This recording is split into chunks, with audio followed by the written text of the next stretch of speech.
Hi guys and gals, Shane Stevenson, Director of Museum Collections here at the Buffalo Naval Park. And for today's video, what the hell happened to LCS-9, USS Little Rock, and then some of the other ships of the LCS.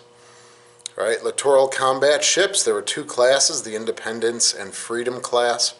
And so what happened to these? And I'll be using the whiteboard to explain some of the things that occurred, fatal flaws, and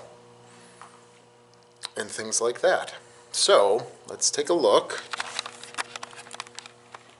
Here's a nice shot of LCS-9, USS Little Rock. Ship's motto is "Back with a Vengeance." Here she is coming into to be commissioned in Buffalo. All right. She was commissioned 16th of December 2017. It was a really cold day down here. Now, I wasn't working at the park at the time, but I remember all the news, and I think on that day it was only about 10 degrees.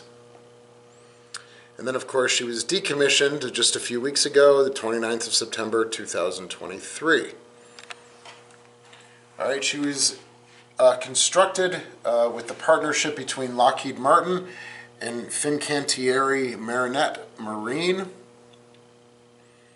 All right, and Paul Marzello, our president and CEO, came back, or did go to the decommissioning, and he came back with the one of the ship's plaques. So I'm going to have to ask him where this came from. Did this come from the ship itself? Was it mounted somewhere? All right, unfortunately, this might be one of the only things that we receive from the ship itself. But I'll be working with Naval History and Heritage Command when some of the equipment and some of the artifacts from the ship are given to Naval History and Heritage Command. Then I will work with them to see what we can have on loan here representing the LCS-9. Though they're known for their fatal flaws and failures, LCSs were the most radical and most innovative design change in ship construction since the vertical launching system a few decades ago. Modularity was at the core of the design. They would have been able to hold, or they still do, some in service, hold helos, craft, boats, submersibles, and in those they're either manned or can be unmanned, and that allowed the ship to meet threats as they happen. All right, so some things never change in the U.S. Navy, but design can be one of the things, and that was the positives of the LCS platform, was that it was interchangeable, that it was modular, that it was able to be adjusted relatively quickly. All right, now for some of the fatal flaws. So there are gas turbines and diesel engines. What I would call the gas turbines would be similar to high-pressure turbines that we see in the World War II era ships. All right, there are multiple turbines in an engine room, low pressure, high pressure, astern. All right, and I would like to consider the gas turbines similar to the high pressure turbines of prior eras.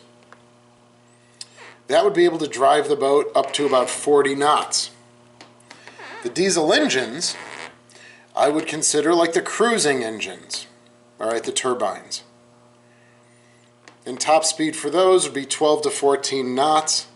And then when paired with the gas turbines or the high pressure, then they can totally go up to, about 40, 42 knots. But you need that combining gear, all right? You need to be able to combine the diesel engines to give you that extra thrust then with the gas turbines. To get up to the 40 or 42 knots, you needed a very strong combining gear. All right, so the combining gear were the transmissions that connect the power from the two gas and the two diesel engines and turbines to the propulsion shafts, which then propelled the ships via water jets.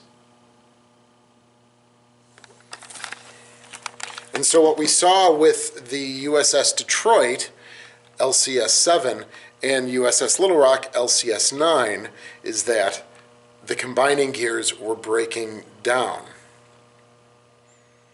All right, there's some reasons for those. I'm going to go through some of the issues that the various ships have had. The USS Milwaukee, all right, that's LCS-5. They had problems with their clutching. All right, so the clutch would remain engaged with the turbines and engines, or it would stop engaging totally.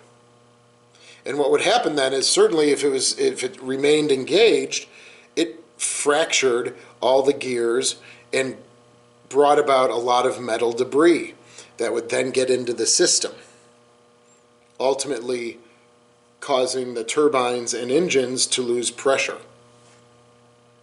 The USS Freedom had a lot of seawater incursions. All right, so into their gas turbines and diesel engines, there's a lot of seawater incursion, which then, of course, would stop the engines and turbines. And as I mentioned, for the Detroit and Little Rock, they had general combining gear issues. What the Navy found was they could upgrade parts of the gearbox for the combining gear, but not the whole gearbox itself. Right, so that while they would be able to remove parts from the gearbox, what really needed to happen was the whole transmission needed to be removed. And so they would be able to go in and change out parts, but they needed to remove the whole thing, which almost facilitated the need to cut the ship, to break the ship. With all of these issues, some of them lost power in the middle of a deployment. They had to be towed back to port. So they were ordered then on restricted status. All right, they were forbidden to operate both the gas and diesel with the diesels engaged. Therefore, they were pretty much restricted to about 14 knots, right? Because you couldn't use both the diesel and the gas turbines. They were forced to use the diesel or the cruising engines, which you get again about 12 to 14 knots top speed. All right, reading through articles and things, they say, well, it adds benefit because you're using less fuel. It also prevented LCSs from going into conflict zones. Right? They just didn't trust them enough. Only one, to my knowledge, LCS-11 Sioux City, had gone into a conflict zone with the 5th Fleet, but most were stayed with the 4th Fleet. So which ones have been already decommissioned? We're looking at LCS-1, the USS Freedom, LCS-2, Independence, LCS-4, Coronado, and these two were the more catamaran style. LCS-5 Milwaukee, LCS-7 Detroit, LCS-9 Little Rock, and LCS-11 Sioux City. So there was a lot of hope for the LCSs, right? The innovation of the design, the radical change from shipbuilding in the past, the ability to change as the threats change. All right, it is interesting that for USS Little Rock, there was a modification done with our ship, CLG-4.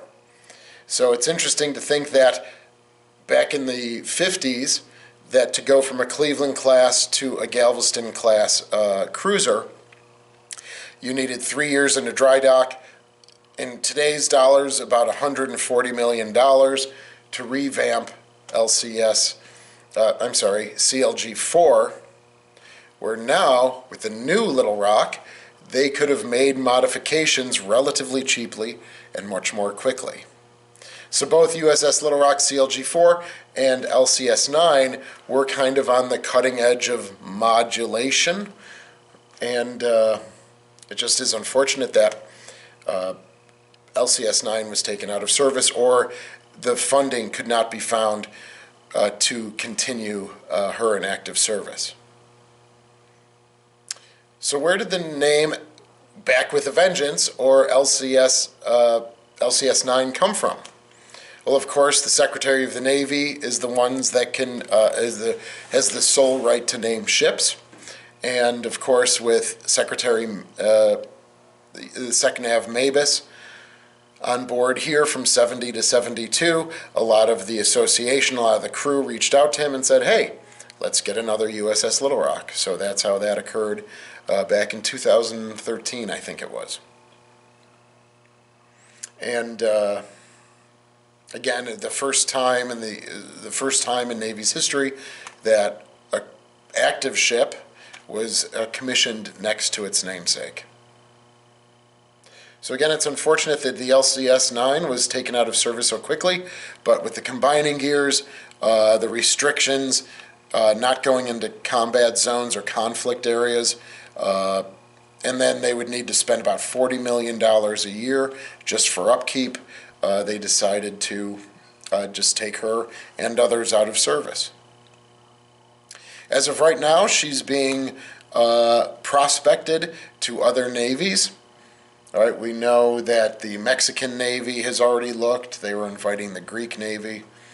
And so we will see if she continues on in service for another nation. All right, well, please leave comments, questions, suggestions in the comments, as always. And thanks for watching, and I hope this gives you a little bit of understanding of what happened to LCS-9 and her sister ships. That combining gear, the turbines, the engines, was just a little too much to overcome. Thanks so much, everyone, and we will see you again soon.